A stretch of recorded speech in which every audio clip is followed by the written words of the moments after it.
Assalamualaikum warahmatullahi wabarakatuh. Please let me introduce myself. My name is Rizky Pratomo. And then I will to show my presentations about evolution of human brains in informative speech. So the human brain in all its tremendous complexity in the products of millions of years of evolution. The brain has undergone some remarkable change through its evolution. The most primitive brains are little more than cluster of cells, bound together at the front of an organism. These cells process information received from sense organs also located at the head. Over time, brains have evolved.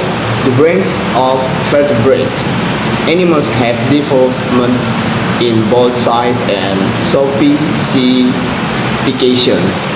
Humans have the large brain in proportion to their body size of any living creatures, but also the most complex. Different regions of the brain have become specialized with distinct structures and functions.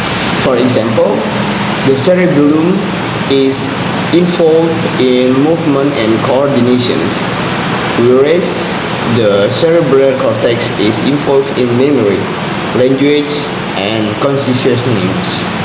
By understanding how the human brain evolved, researchers have to identify the biological basics of the behaviors that set humans apart from other animals. Behavior can influence the success of species, so it is reasonable to assume that human behaviors have been shaped by evolution. Understanding the biology of the brains may also shed some light on many conditions linked to the human behaviors, such as depression, autism, and schizophrenia. Okay. The next is the brain size and intelligence. If you were to peel off mouse brain, the chimpanzee's brain and the human brain next to each and compare them, it might seem obvious why the species have different intellectual abilities. The human brain is around 4 times bigger than the chimps and around 15 times larger than the mouses. Even allowing for the difference in body size, humans have unusually large brains.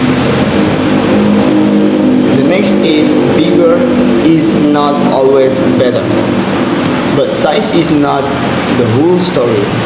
Studies have shown that there is not a particularly strong relationship between brain size and intelligence in humans. This is further strengthened when we compare the human brains, the Neanderthal brains.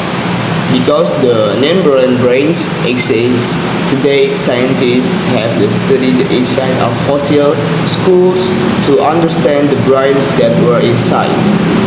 The Neanderthal brains was just as big as ours.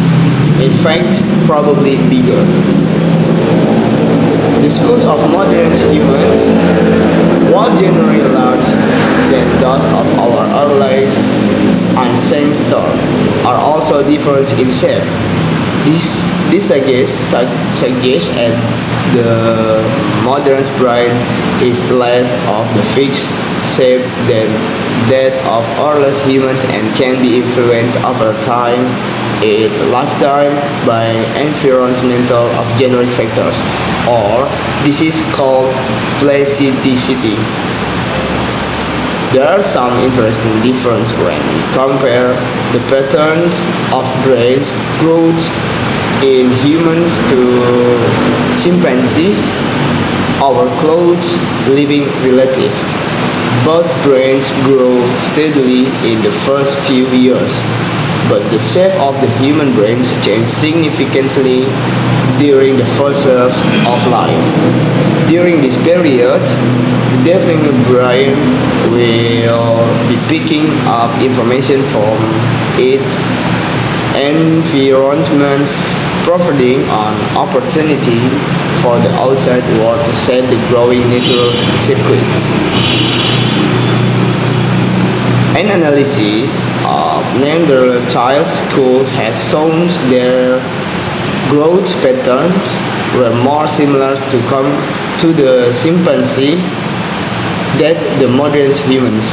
This suggests that also the brains of modern humans and Neanderthal research similar size by adulthood.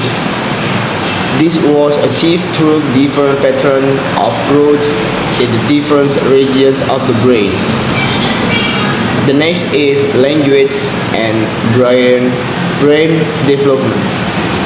Language is probably the key characteristic that distinguishes us from other animals. Thanks to our sophisticated language skill, we can convey information rapidly and efficiently to other members of our species. We can coordinate what we do and plan action, thing that would have preserved a great advance early on in our evolution. Language is complex, and we are only just beginning to understand it various components. For example, we have to consider the sensory aspects of language. To understand what someone is saying, we need to decode their speech and transmit this information to the brain. Then has to process this signal to make sense of them. Parts of our brains have to deal with syntax, or how the order of words affects meaning, and semantic, or what the words actually mean. Memory is also very important. We need to remember what word means. Then there is the entire vocalization system, which is involved in working out what we want to say and making sure we say it clearly by coordinating muscle to make it right noises. Okay, that's it for me. Thank you very much for watching my video. Thank you so much. Wassalamualaikum warahmatullahi wabarakatuh.